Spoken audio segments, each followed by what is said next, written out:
If you've driven down the highway and mocked a billboard with poor design or way too much text, congratulations, you have a marketing pet peeve. From broken links to weird color choices, the world of marketing is ripe with things to complain about. Unless, of course, you hired New Boston Creative Group. In today's episode, we'll be putting on our Negative Nancy name tags and getting into our personal marketing pet peeves.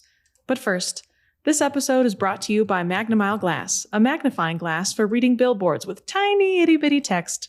Magnemile Glass, so you never miss a local attraction. Welcome to an almost productive coffee break.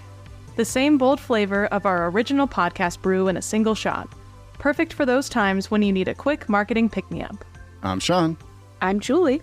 And I'm Addie. And we're all marketing professionals at New Boston Creative Group in Manhattan, Kansas.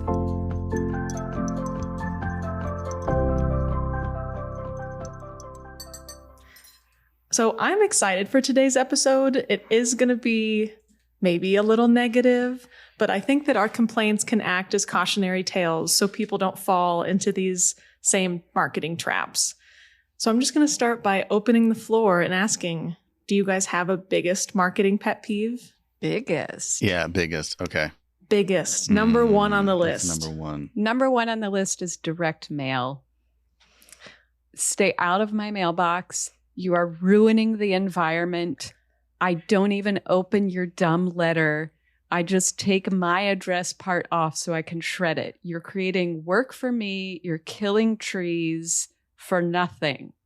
No reason. I agree. And is there any exception? Are there any exceptions to that rule? Or is it just carte blanche, stay out of Julie's mailbox? I'll allow a coupon, maybe. Yeah, I was going to say a birthday coupon. Birthday specific. I like that. Okay. If you make a donation and they acknowledge the donation, I don't consider that direct mail. But when they send you another letter the following week saying, thank you for donating, would you consider another gift? No, I will not. Yeah, I'll have to agree. That also makes me think that they're not spending my donations very wisely. If you're contacting people every week for more donations, well, that you just spent my whole gift. What are we doing here?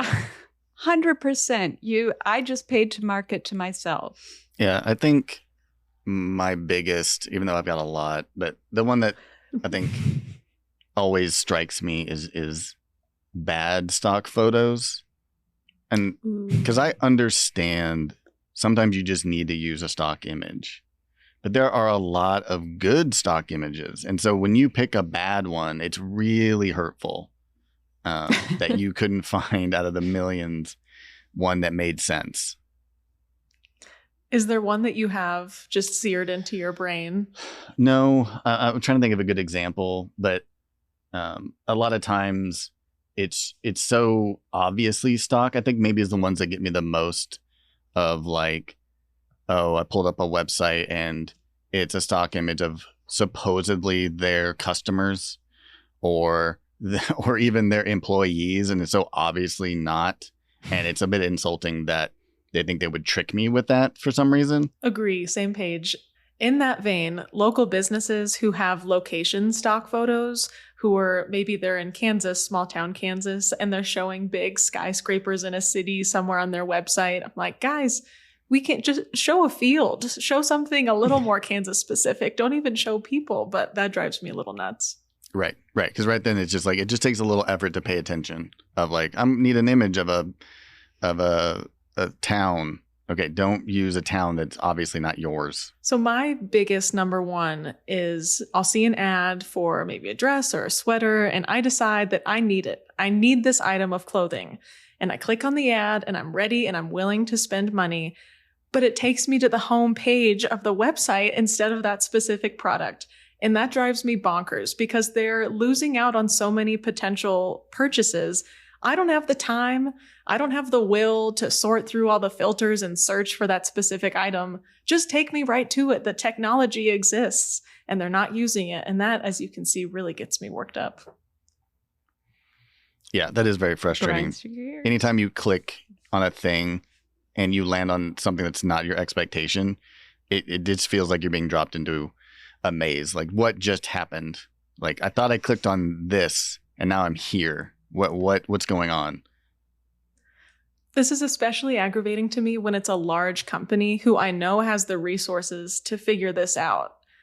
If it's maybe small mom and pop, sure, we're going to cut you some slack. But if it's a major like Fortune 500 company and you haven't figured out how to use Instagram ads, I mean, that severs a relationship for me really quickly. Okay, so maybe not number one. What are some other smaller level pet peeves that y'all have? One that gets me a bunch is people trying to be funny, and it's not working. And it's usually because, it's just it was a bad joke, a bad concept to begin with. It was never going to go anywhere. And it's very frustrating that they just didn't do something simple, that they decided to go like some cheap joke. And it's just, it makes them look cheap by association. And it got approved. I always wonder that too. I understand someone having one bad idea, sure, but then it makes it through all the revisions and the approval process. That's kind of baffling. Right. Usually to me, that means like someone higher up thought it was a good idea and either got that idea into the marketing against maybe a marketing company's advice. They were like, we don't think you should do that. And they're like, we think this is funny. And it's like, okay. We're just not going to put our name on that one, but sure, we'll do that for you. Right, exactly. One of mine is daily emails for non-daily products. Like, I'm on your list, but I want to hear from you when you're offering 50% off. Don't email me every day with a multi-$100 item. Like, no. Or I just bought from you, like the mattress thing Sean sent. Like, this guy buys a mattress and walks through all of the subsequent offer letters he gets when he's got a 10-year warranty. And it's like they're hitting him up months later for a new mattress. It's like, adding to your point, knowing where a link is going to send you, you can be smart about your audience segments and not just, okay, everyone's getting the sale blast, but going back to our internal golden rule, always provide value. If you're just gimme another sale, you're not providing value and you're turning that person off. I would even say daily emails are never ideal. Why? I can't think of a single product or company where an email a day would make sense. It's possible I'm overstating that, but certainly several times a week. And I don't want to unsubscribe, but I'm not given some places will say, how often do you want to hear from us? And that's really helpful for the consumer. Like, you know what? I'll hear from you, but once a month is plenty. Take that feedback. Please. One of my other smaller ones was mentioned in the intro, but billboards. Driving down I-70 and seeing this huge billboard with a novel on it. I really don't understand. Like, have you not seen a billboard? Have you not been in a car? You know that no one is going to be able to read that. And billboards aren't cheap either. I mean, that's really an investment to put your message up there. So I feel like that might be a time when contracting your design out to a marketing company might make sense because, man, those get rough. Any other final pet peeves? I mean, so many. Couldn't we be here all day? We touched on this one on the local commercials, but I think it's worth mentioning again as one that really gets me is putting something in your ad that has nothing to do with your product or service. And the example that we talked about in the logo ads, it's like you sell roofing, but in every ad, you just show your dogs doing something or you bring out your kids to do a skit. And I don't understand it at all. Agree. I drove past, it was a roofing van and it had the kids on the back of the van. And I'm like, it doesn't make sense. Make it make sense. You can't. So agree, Sean.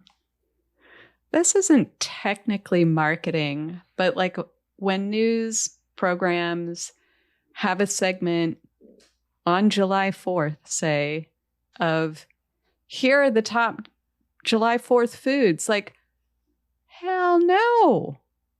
You needed to tell me that a week ago that I had to buy this stuff from the store. You needed to allow time for shipping for this amazing product that's going to be great in the swimming pool on this long weekend. Like, that stuff drives me bonkers. Yeah, it's too late. Yeah, way too late. I'll say on the flip side of that, or related to that, is holiday specific ads that then run a month after the holiday. That drives me bonkers as well. You know your timeline. You know when the 4th of July is. Maybe we get those figured out and in sync. Well, what a happy, happy episode that we've made here.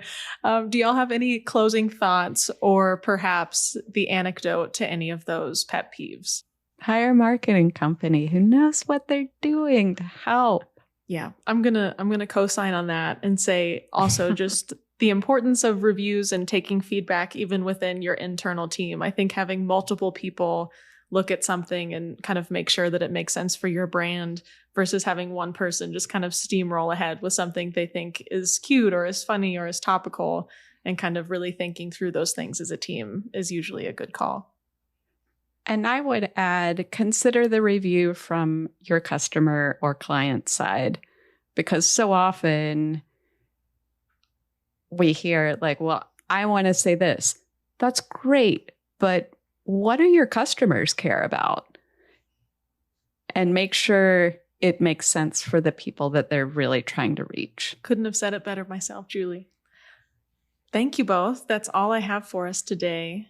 And I promise next time I'll be more positive Polly, back to my normal self, instead of taking us down this negative road.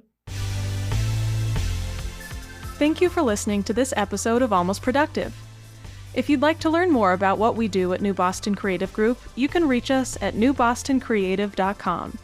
You can also follow us on social media at New Boston Creative on Instagram and New Boston Creative Group on Facebook and LinkedIn. If you liked this episode, please like, follow, subscribe, leave a review, and share the podcast with your friends. And if you didn't like the show, feel free to recommend us to your enemies. Tune in next time for more office shenanigans, thoughts on trending topics, and marketing adjacent insights. Until next time, we hope you have a productive day.